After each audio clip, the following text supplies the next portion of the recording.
l'époque Mobutu et l'époque de l'homme de Kingakati, s'il vous était demandé aujourd'hui, parce que ayant vécu avec Mobutu, ayant vécu aussi cette époque, est-ce que vous pensez qu'il y a des similitudes?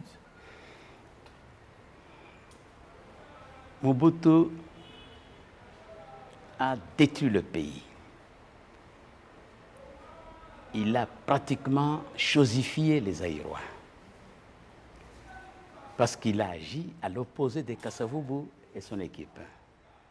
Et j'en profite pour dire, et surtout la jeunesse doit le savoir, M. Kasavubu, fils d'un catéchiste, bien éduqué, mandat de 5 ans, on va construire l'IPEN, l'IPTP, l'ENDA, l'ISP, l'ISC, 4 grands instituts, mandat de 5 ans. Kasavubu. Mobutu arrive, 32 ans, pour faire danser les gens, chosifier les Congolais et détruire toutes nos villes qui étaient meilleures. Nos villes, il n'y en avait pas de pareilles dans le reste de l'Afrique noire. Il n'y en avait pas. Puisqu'en 1959, il y a des touristes allemands qui étaient venus à Kinshasa. Le soir, ils se promènent à Kalina. Et il y en a qui ne savent pas Kalina, ça vient d'où. Un de ces touristes va dire ceci: tiens, mais les Belges avaient construit l'Europe dans leur colonie. Maintenant, le Congo, c'est le pays le moins beau de toute l'Afrique, le plus sale de toute l'Afrique. Et les Congolais, le peuple le plus arriéré du fait de la politique de Mobutu. Et Kingakati, il n'y a pas de mots, c'est l'hécatombe, c'est l'hécatombe. On a décimé des Congolais.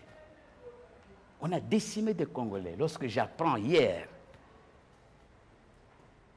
mon frère, Noël Tchani, un savant, parce qu'il y a Tchani, savant, Mbatek, savant, des patriotes, il dit, l'île de Mateba, quand j'ai entendu ça hier, dire que l'île de Mateba au Bas-Congo, c'est la propriété foncière privée de celui qui s'appelle Kabila. Mon cœur a saigné. Il y a des minéraux. Il n'y a pas un pays à avoir été autant subjugué que le Congo. Comment un individu peut avoir de tels biens? Par mois, 680 000. 680 000 $. À quel titre? Et pour quel service est rendu au pays? Ça, c'est en liquide. Et en capital, c'est 320 ou 330, puisque c'est $1 million chaque mois. Dans un pays où les gens n'ont pas du thé le matin, les gens ne s'habillent plus, tout est sale, il n'y a même pas de voirie, il n'y a plus de salaire dans ce pays. C'est dramatique.